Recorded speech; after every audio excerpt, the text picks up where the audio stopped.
कोसली में निकाली गई विशाल तिरंगा यात्रा। स्कूली बच्चे 750 मीटर लंबे तिरंगे के साथ यात्रा में हुए शामिल। कोसली विधायक लक्ष्मण सिंह यादव और बीजेपी प्रदेशाध्यक्ष ओम प्रकाश धनखड़, जिलाध्यक्ष हुकम सिंह यादव रहे मौजूद। रेवाड़ी के कोसली में आज बीजेपी ने तिरंगा यात्रा निकाली, जिस यात्रा में बड़ी संख्या में स्कूली बच्चे और स्थानीय लोगों के साथ साथ विधायक लक्ष्मण सिंह यादव और बीजेपी प्रदेशाध्यक्ष ओम प्रकाश धनखड़ मौजूद रहे। स्कूली बच्चे 750 मीटर लंबे तिरंगे के साथ यात्रा में हुए शामिल। कोसली में करीबन 5 किलोमीटर लंबी तिरंगा यात्रा निकाली गई, जिस यात्रा का समापन शहीद स्मारक पर शहीदों को श्रद्धांजलि अर्पित करके किया गया। कोसली पहुंचे बीजेपी प्रदेशाध्यक्ष ने कांग्रेस पर निशाना साधते हुए कहा कि कांग्रेसी तिरंगे को अपनी बेपोती समझते थे, जिन्हें तिरंगे के बारे में कुछ बोलने का अधिकार नहीं। प्रदेशाध्यक्ष ने कहा कि कांग्रेसियों ने तो इतिहास में वो तारीख ही छुपा दी जिस 30 दिसंबर 1943 को नेताजी सुभाष चंद्र बोस ने अंडमान निकोबार को आज़ाद करके तिरंगा फहराया था। उन्होंने कहा कि कांग्रेस के चमची मारने वाले लोग तो कहते थे कि India is Indira, Indira is India. Congress ने एयरपोर्ट के नाम भी राजीव गांधी, इंदिरा गांधी रख दिए थे। उन्हें इससे आगे कुछ नजर नहीं आता था, लेकिन अटल जी और मोदी जी की सरकार ने महापुरुषों के नाम पर एयरपोर्ट के नाम बदले।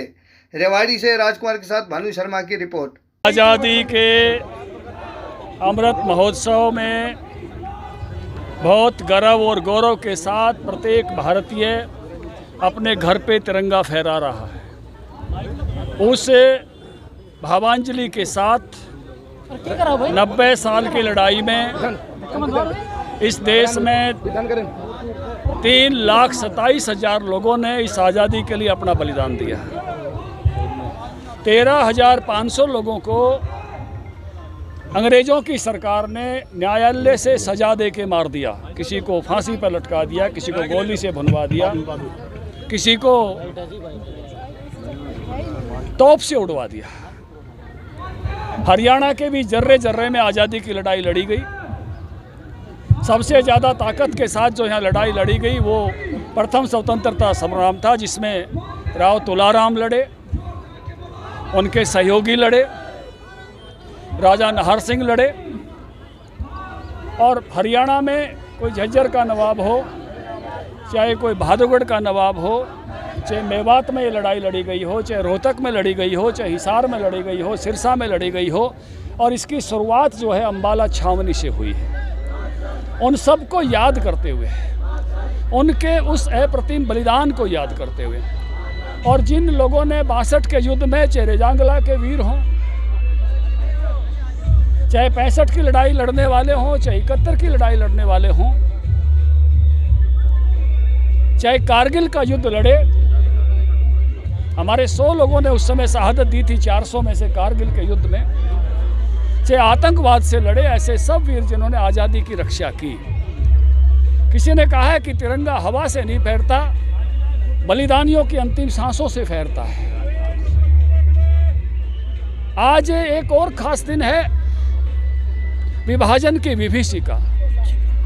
कहने वालों ने यह भी कहा कि भारत को आज़ादी विभाजन की कीमत पर मिली। विभाजन की कीमत थी 10 लाख लोगों की मौत, 1.5 करोड़ लोग शरणार्थी, 10,000 बहनों की अस्मतों पर हमला। ये कोई मामूली कीमत नहीं थी। कांग्रेस के नेताओं ने कहा था कि हमारी लाश पे विभाजन होगा, लेकिन 10 लाख लोगों की लाशें बिछ गई। जो बैरिस्टर रेडक्लिफ यहाँ विभाजन की लाइन खींचने के लिए आए थे इंग्लैंड से, इंग्लैंड गए तो उनसे पत्रकारों ने पूछा, क्या कभी आप भारत पाकिस्तान वापस जाएंगे? उन्हें कहा कि मैं कभी नहीं जाऊंगा, मैं ऐसा। हमारे 100 लोगों ने उस समय शहादत दी थी 400 में से कारगिल के युद्ध में, चाहे आतंकवाद से लड़े, ऐसे सब वीर जिन्होंने आज़ादी की रक्षा की। किसी ने कहा है कि तिरंगा हवा से नहीं फहरता, बलिदानियों की अंतिम सांसों से फहरता है। आज एक और खास दिन है, विभाजन की विभीषिका। कहने वालों ने यह भी कहा कि भारत को आज़ादी विभाजन की कीमत पर मिली। विभाजन की कीमत थी 10 लाख लोगों की मौत, 1.5 करोड़ लोग शरणार्थी, 10,000 बहनों की अस्मतों पर हमला। ये कोई मामूली कीमत नहीं थी। कांग्रेस के नेताओं ने कहा था कि हमारी लाश पे विभाजन होगा, लेकिन 10 लाख लोगों की लाशें बिछ गई। सेरेमोनियल है। अब मोदी जी जाकर वो झंडा फहरा के आए और इतना ऊंचा फहरा दिया, अब कांग्रेस से उतर नहीं सकता। ये वो लोग हैं जो चमची मार कर ये कहा करते थे India is Indira, Indira is India.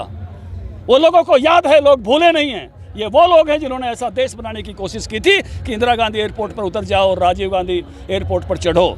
ये वो लोग हैं जिन्होंने बाकी एयरपोर्ट के नाम नहीं रखे थे। किसी का डमडम एयरपोर्ट था, किसी का सांता क्रूज एयरपोर्ट था। अटल जी का राज आया तो सांता क्रूज छत्रपति शिवाजी हो गया और डमडम नेताजी सुभाष चंद्र बोस हो गया।